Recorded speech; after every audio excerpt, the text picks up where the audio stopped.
अस्सलाम वालेकुम बच्चों। इस वीडियो में मैं आप लोगों के साथ स्प्रिंग 2021 का क्वेश्चन नंबर 2 डिस्कस करूंगा, जो कि IAS 2 इन्वेंट्रीज का सवाल है। और हमने अभी इन्वेंट्री का जो IAS है उसको गो थ्रू किया है, उसको रीड किया है। अब इस सवाल को समझते हैं, IAS से लिंक करते हैं और पढ़ते हैं और सॉल्व करते हैं। देखिए, सवाल कहता है following information is available regarding Purix limited's inventory items as on 31 December 2020। किसी एक पर्टिकुलर कंपनी के 3 तरह की इन्वेंट्रीज हैं, उसके बारे में इंफॉर्मेशन दी हुई है। एस्टिमेटेड सेलिंग प्राइस जो है वो 20% मार्कअप, 15% मार्कअप और 18% मार्कअप पर बिकेगा। परचेज प्राइस दी हुई है, freight in freight out, packing cost upon sale, sales commission percentage of selling price. Few units of C are slightly damaged and can be sold at purchase price after only incurring repair cost of 240. Requirement कहता है calculate per unit amount at which each inventory item should be carried as on 31st of December 2020 in accordance with IS2 inventories. IS2 inventories ये कहता है कि आपके पास जितनी भी inventory होगी उसको आप lower of cost and NRV पर रिकॉर्ड करोगे। तो लेट से मैं प्रोडक्ट ए की वर्किंग करता हूँ। मैं क्या करता हूँ, मैं हेडिंग डालता हूँ प्रोडक्ट ए, ठीक है ना। और प्रोडक्ट ए की सबसे पहले कॉस्ट कैलकुलेट करना है। ठीक है, जब हम प्रोडक्ट ए की कॉस्ट कैलकुलेट करेंगे तो परचेज प्राइस हमें दी हुई है 1000, ठीक है ना। फ्रेट इनवर्ड्स यानी कि उसको लेकर आने का कोई खर्चा नहीं है। फ्रेट आउटवर्ड्स तो कॉस्ट का पार्ट वैसे भी नहीं बनाना होता, क्यों? क्योंकि वो तो इन्वेंट्री को बेचने के लिए जो हमने खर्चा किया होगा वो है फ्रेट आउटवर्ड्स, यानी कि इन्वेंट्री को सेल आउट करने वाला खर्चा, ठीक है ना। पैकिंग कॉस्ट अपॉन सेल्स, जब मैं उसको पैक करूंगा और बेचूंगा तो ये कॉस्ट इनकर करनी होगी। सेल्स कमीशन 4% है सेलिंग प्राइस का, अगेन ये सेल्स कमीशन भी जो मैं पे कर रहा हूँ ये जब मैं बेच रहा हूँ तो इनकर कर रहा हूँ। तो एक ही जो कॉस्ट प्राइस है वो है 1000। इसकी NRV कैलकुलेट करते हैं। NRV के लिए हम लिखते हैं सबसे पहले एस्टिमेटेड सेलिंग प्राइस। अच्छा जी, एस्टिमेटेड सेलिंग प्राइस क्या होगी? अगर हम एक ही बात करते हैं तो लिखा हुआ है कि ए को हम 20% के मार्कअप पर बेचा करेंगे, ये हमारा एस्टिमेट है। मार्कअप 20% का मतलब होता है कि अगर 1000 की चीज खरीदी है तो 1000 यानी कि कॉस्ट का मार्कअप हमेशा कॉस्ट पर अप्लाई होता है। तो हम 1000 प्लस 1000 का 20%, 1000 प्लस 1000 का 20%, 1000 प्लस 1000 का 20% का मतलब ये है कि हम इसको 1200 में बेचेंगे। अच्छा, estimated selling cost, estimated cost to sell. इसको बेचने के लिए क्या क्या खर्चे करने पड़ेंगे? इसको बेचने के लिए आपको इसकी पैकिंग करनी पड़ेगी, पैकिंग की कॉस्ट है 100 रुपये।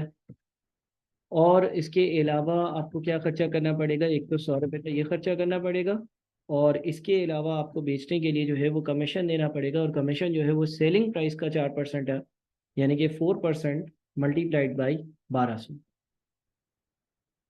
तो 100 और 4% मल्टीप्लाई बाई 1200 टोटल 148 बनता है। तो इसकी NRV जो है वो 1058 आ रही है मेरे हिसाब से, जो मुझे लग रहा है, चेक करना पड़ेगा। और अगर हम lower of cost and NRV वाले प्रिंसिपल पर जाएं तो हम ए के यूनिट जो है वो 1000 रुपये पर बुक करेंगे। इसी तरह की वर्किंग बी की होगी, इसी तरह की वर्किंग सी की होगी। मैंने आपके सामने ए की वर्किंग करी है। अब ज़रा मैं आपको आईकेप के आंसर से जो है वो इसको टैली करवा देता हूँ जल्दी जल्दी, ताकि हमारा टाइम भी बचे और हमारी प्रैक्टिस भी हो जाए। मैंने ए की वर्किंग आपके सामने कर दी, ठीक है जी।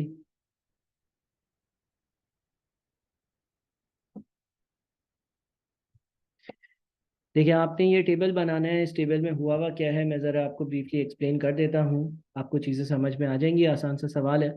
हमने एक ही वर्किंग करी, एक ही कॉस्ट हमारी 1000 आ रही थी, ठीक है ना। फिर हमने एक ही जो है वो NRV कैलकुलेट करी, हमारी भी 1052 आ रही थी।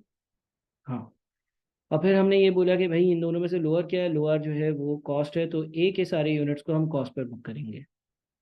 इसी तरह से देखिए बी के लिए क्या हुआ है। बी के लिए बी की परचेज प्राइस 1800 है। फ्रीट इनवर्ट सर क्यों ऐड किया? देखिए, फ्रीट इनवर्ट्स क्या होता है? फ्रीट इनवर्ट्स का मतलब ये होता है कि ये वो खर्चा है जो आपको इन्वेंट्री को अपनी प्रेमिसेस पे लेकर आने के लिए लगा है।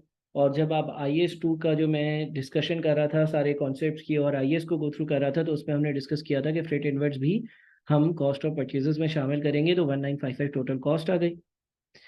अच्छा, यहाँ पर नॉर्मल सेलिंग प्राइस निकालने का तरीका ए में और बी में डिफरेंट क्यों है? देखिए, ए जो है ना उसमें आपको दिया हुआ था मार्कअप।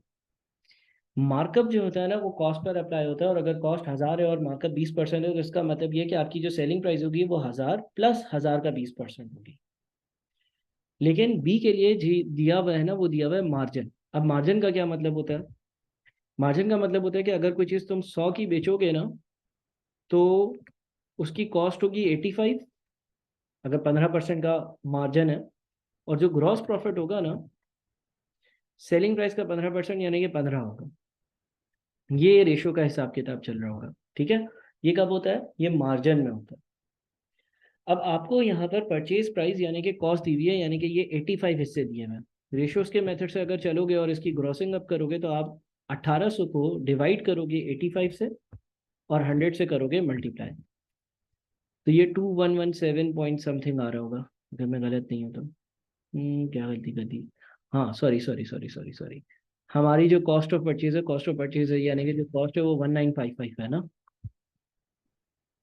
तो 1955 है, तो 1955 को आप 85 से डिवाइड करोगे और 100 से मल्टीप्लाई करोगे। 1955 क्यों है? देखिए यहाँ पर आपने कॉस्ट कैलकुलेट की रही है एज पर I S two freight inwards भी कॉस्ट में शामिल हो जाती है। तो आपने 1955 को 85 से डिवाइड किया और 100 से मल्टीप्लाई किया, आपकी सेल्स की वैल्यू आ गई 2300। ठीक है, ये ग्रॉसिंग अप का प्रोसेस है। अब अगर आप यूं सोच लें कि 2300 में से मैं 1955 माइनस करता हूँ तो 345 का ग्रॉस प्रॉफिट है, ये यूं भी सोच लें कि 345 डिवाइडेड बाई 2300 क्या वाकई में 15% बनता है? बिल्कुल बनता है। आपको मार्जिनल मार्कअप के कॉन्सेप्ट होंगे तो ये चीज़ समझ में आ जाएगी। आपको कॉस्ट दी हुई थी जो कि 85 हिस्सों के बराबर है, तो आपको अगर 100 हिस्से निकालने हैं यानी कि सेल्स की वैल्यू निकालनी है तो इसको ग्रॉस अप करना है और इसको 85 से डिवाइड कर 100 से मल्टीप्लाई करना है। जब मार्जिन दिया हुआ होता है 15%, उसका मतलब ये होता है कि आपका जो ग्रॉस प्रॉफिट होगा वो आपकी सेलिंग प्राइस का 15% होगा। जब मार्कअप दिया हुआ होता है 20%, तो उसका मतलब ये होता है कि आपका जो प्रॉफिट होगा वो आपकी कॉस्ट का 20% होगा। तो आप अगर 1000 रुपये की कॉस्ट है उसमें 1000 का 20% ऐड करोगे तो आपकी सेलिंग प्राइस आ जाएगी। यहाँ पर आपको दूसरे वाले सिनेरियो में मार्जिन दिया हुआ था, तो आप ग्रॉसिंग अप करोगे तो 2300 आ रहा है। अच्छा, 2300 की नॉर्मल सेलिंग प्राइस आ गई, और फिर आप एस्टिमेटेड से सेलिंग प्राइस में से एस्टिमेटेड कॉस्ट टू सेल को माइनस करते हो।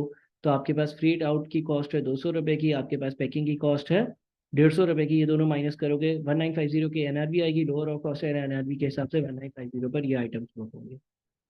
इसके बाद सी है, सी 2000 की वैल्यू पर है। अगेन 2000 पर 18% का मार्कअप है, तो एक 18% का मार्कअप है। तो आपके पास इसको आप ग्रॉस अप करोगे, ग्रॉस अप करने के लिए क्या करोगे? मार्कअप है, मार्जिन है, 18% मार्क अप है। हाँ, मार्कअप है तो बड़ा आसान है ना, मार्कअप है तो बड़ा आसान होता है। 2000 प्लस 2000 का 18%, तो 2360 की नॉर्मल सेलिंग प्राइस आ गई। पैकेजिंग कॉस्ट इसकी कोई भी नहीं है, लेकिन इसकी फ्रेट आउट की कॉस्ट 160 है। सेल्स का कमीशन सेलिंग प्राइस का 5% है। अच्छा, सेल्स कमीशन बी का नहीं था। ठीक है ना, सारी वैल्यूज मतलब आपने पुट इन करी, आपने ये देख लिया कि भाई हमारी जो एनआरवी है वो कितनी है 2082, कॉस्ट कितनी है 2000, तो 2000 पे रिकॉर्ड होगा। फिर एंड में लिखा हुआ था कि few units of C R slightly damage and can be sold at purchase price after only incurring repair cost of 240। कुछ यूनिट सी के ऐसे हैं जो डैमेज्ड है, यानी कि उसकी कॉस्ट तो 2000 है, लेकिन उनको बेचने के लिए क्या करना पड़ेगा? Few units of C R slightly damage, वो कुछ हद तक डैमेज है, can be sold at purchase price, और उनको परचेज प्राइस पर बेचा जा सकता है, यानी कि उनकी जो सेलिंग प्राइस होगी वो 2000 होगी after only only only incurring repair cost of 240। यानी कि सी के कुछ यूनिट्स ऐसे हैं कि जिस जो डैमेज हो गए हैं और वो 2000 में वापस से बेचे जा सकते हैं अगर उन पे 240 का खर्चा हो जाए, और सिर्फ 240 का खर्चा, ये वाले खर्चे करने से उसने मना करा। तो जो डैमेज यूनिट्स है उनकी एनआरबी 1760 आ रही है, और अगेन लोअर कॉस्ट और एनआरबी में से 1760 को आपने सेलेक्ट किया। मेरे ख्याल में कोई ऐसा मुश्किल सवाल नहीं था, एक ही मैंने वर्किंग करी, दूसरे की आप दूसरों की वर्किंग कर सकते हो और मुझसे पूछ सकते हो। Thank you.